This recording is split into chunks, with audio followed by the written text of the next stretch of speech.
In this video, we're gonna talk about brainstem. Now, what I am gonna do here, I will show you the anterior aspect of the brainstem and the structures that form the brainstem. Look at this is the medulla or the medulla oblongata. Here is the pons. Here is the mesencephalon. So you see the brainstem from the anterior view. After looking at the posterior view of the brainstem, we're gonna identify the structures located on the anterior view of the medulla, pons, and the mesencephalon. I will just name the cranial nerves, the structures, but I am not going to get into detail for the cranial nerves. I will talk about cranial nerves in detail in our cranial nerve video. Now let's look at the brainstem from the posterior view. You see, down here is the medulla. You see, lower half of the medulla is closed, but upper half of the medulla is opened. So the floor of the fourth ventricle has a rhomboid shape. That's why this is called rhomboid fossa. Rhomboid fossa. Upper half of the rhomboid fossa is formed by the dorsal aspect of the pons. Pons means breech. And look at this nerve is the trochlear nerve, the fourth cranial nerve, which actually demarcates the border between the pons and the mesencephalon. So this is, here is the mesencephalon. Now let's review the structures now on the anterior surface of the medulla. Now in the center of the medulla anteriorly you have a ventral median fissure which continues all the way down the spinal cord on its anterior surface. So this is the ventral median fissure. On each side of the ventral median fissure, there is a pyramid-like elevation. This is called the pyramus, which is formed by the corticospinal tract. Just posterolateral to pyramus, there is a sulcus. This is called anterolateral sulcus, which is also continues down the spinal cord. Remember, ventral roots of the spinal nerves exit from the anterolateral sulcus. In the brainstem, there is a cranial nerve exiting from the anterolateral sulcus, just lateral, posterolateral to the pyramus. It is the hypoglossal nerve. Hypoglossal nerve. Again, here is the medullary pyramus formed by the corticospinal tract, which decussate cross the midline at the pyramidal decussation, which is not shown on this model. Posterolateral to pyramus, there is a structure resembling the olive. So this is the olive. This is the olive formed mainly by the inferior olivary nucleus.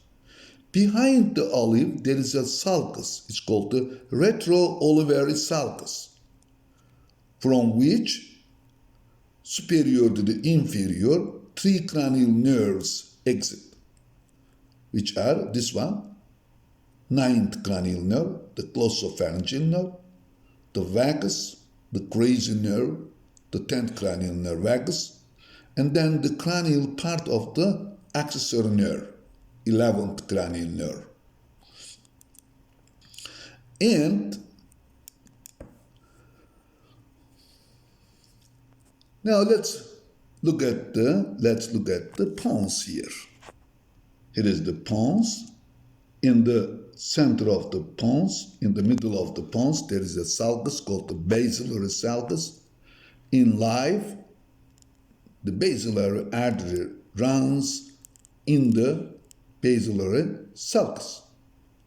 On the lateral aspect of the pons, there is the trigeminal nerve. Trigeminal nerve has a large sensory root located laterally and the small motor root located medially. So, inside the medulla oblongata, we have the nuclei of the last 4 cranial nerves, which are the glossopharyngeal nerve, vagus nerve, the accessory nerve, and the hypoglossal nerve. There are another 4 cranial nerves whose nuclei are also found in the pons. Those are the trigeminal nerve. This is the abducens nerve. As you see, abducens nerve leaves the brainstem, emerges from the brainstem, from the bulbopontine sulcus between the pyramus and the pons. At the pontomedullary angle, from medial to the lateral, 2 more nerves emerge from the brainstem, which are the facial nerve. Facial nerve. There's an intermediate nerve here that belongs to the facial nerve. Then you have the vestibulocochlear nerve. Now let's look at the mesencephalon. These are the crus cerebri formed by the corticospinal fibers, or the corticobulbar and corticospinal fibers, or the tracts. These are also called cerebral peduncles. This is the interpetuncular fossa, and a nerve is coming through it. That is the oculomotor nerve. This is the oculomotor nerve. And there is another nerve. This is the trochlear nerve. This is the only cranial nerve, emerges from the posterior aspect of the brainstem and decussates before its emergence from the brainstem. This is the trochlear nerve.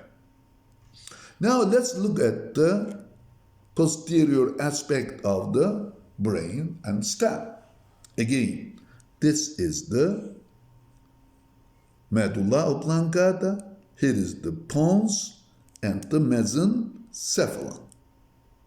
Now, note that while lower half of the medulla is closed, its upper half is open wide and forms the lower half of the rhomboid fossa.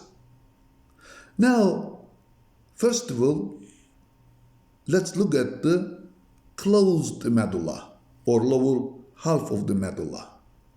In the center, there is the dorsal median sulcus, which continues down on the posterior surface of the spinal cord. Look at here. Here you have the posterolateral sulcus, which is also runs down the spinal cord. Remember, between the dorsal median sulcus and the posterolateral sulcus, there is the posterior funiculus. The posterior funiculus is divided into fasciculi by this tiny sulcus called posterior intermediate sulcus. So the posterior intermediate sulcus divides posterior funiculus into two fasciculi.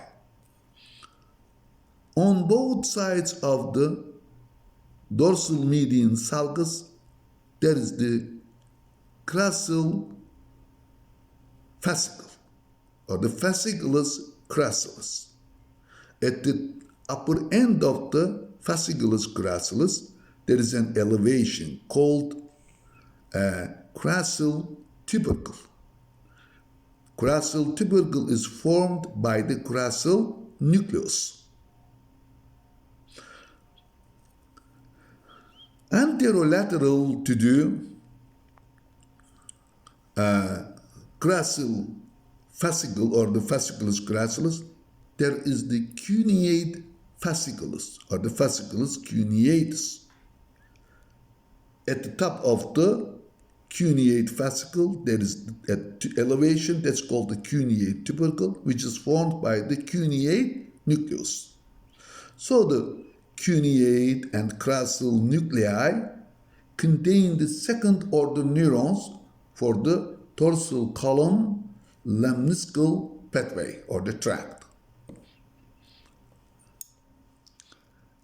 Then look at posterolateral to the cuneate fasciculus. There is the trigeminal fasciculus, but we don't see it really on this model. Now, let's look at the open upper half of the medulla. As you see, the dorsal median sulcus runs up. On both sides of the dorsal median sulcus, there is an elevation running down the upper half of the opened medulla. This is called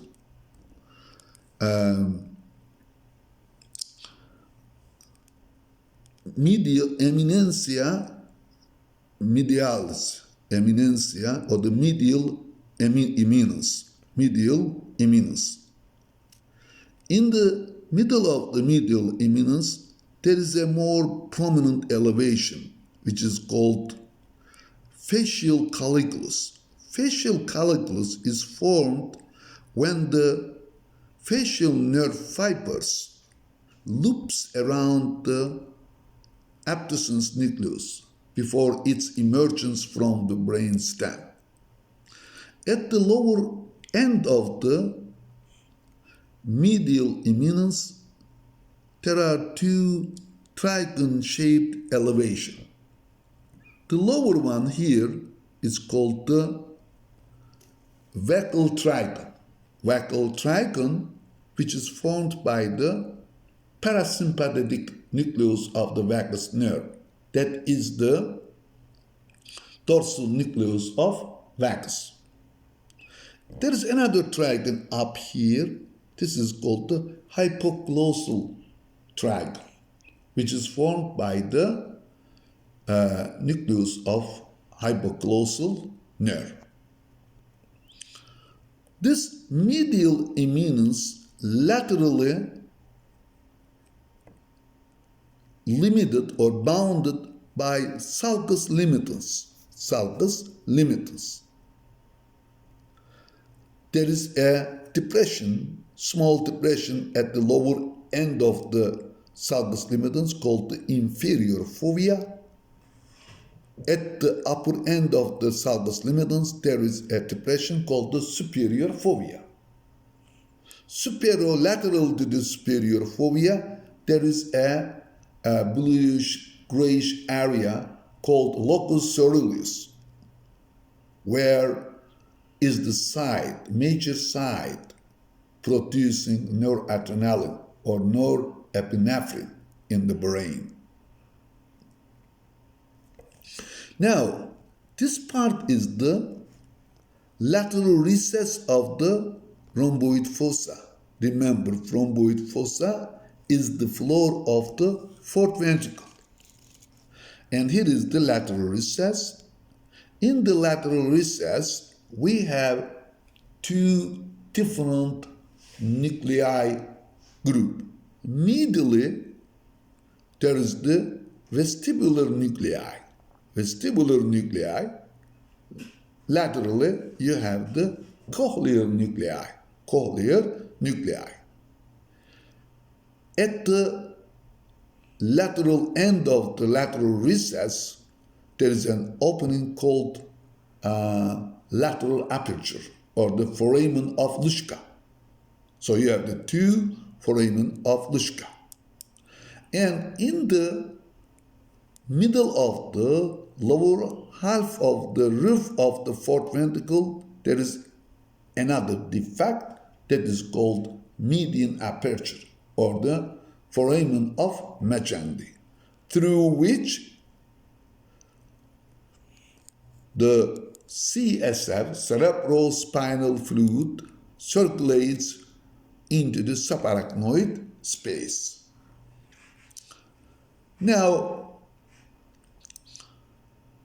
superior cerebellar bitangle and the superior medullary velum closes the upper half of the fourth ventricle, or the roof of the fourth ventricle.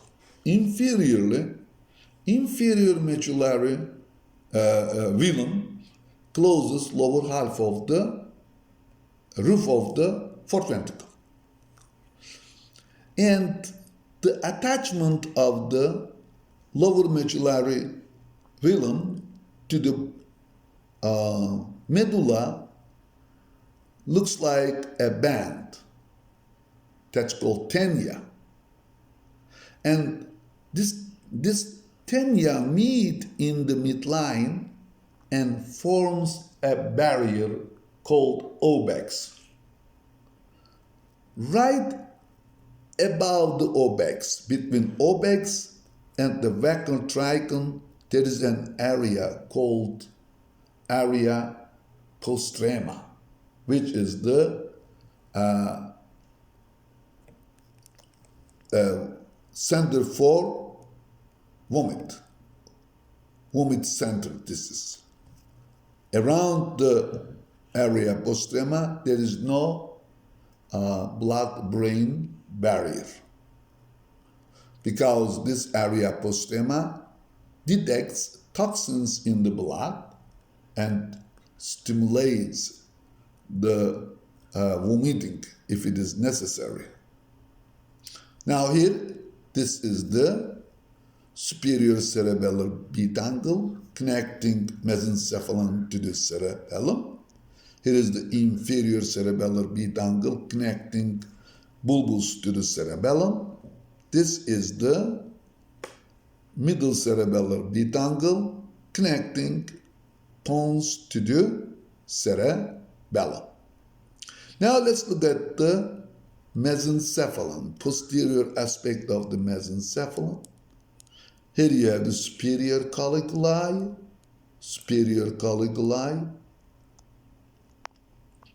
which are the reflex center for vision. Down here you have the inferior folliculi, which are the reflex center for hearing or audition.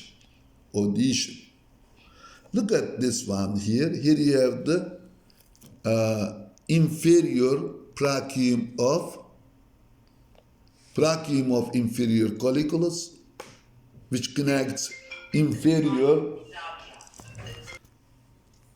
Here is the brachium of inferior colliculus, which connects inferior colliculus to medial cingulate body.